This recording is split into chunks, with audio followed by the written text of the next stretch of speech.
জুমার দিন যে সুবহানাল্লাহিল আযীম ওয়া বিহামদিহি 100 বার পড়বে, সূর্য ডুবা পর্যন্ত সুযোগ আছে। সুবহানাল্লাহিল আযীম ওয়া বিহামদিহি, সুবহানাল্লাহিল আযীম মনে থাকবো, সে 1 লক্ষ নেকি পাবে, তার মা বাবা 12,000 করে পাবে।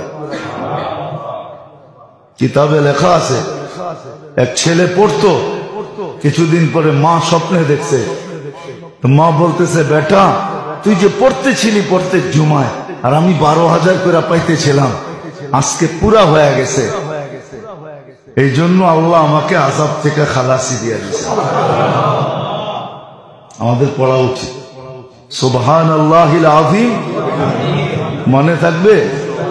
হ্যাঁ, না মনে হয় ভুলে যাবেন, লেখা রেখেন সুবহানাল্লাহিল আযীম ওয়া বিহামদিহি 100 বার, বেশি সময় লাগে।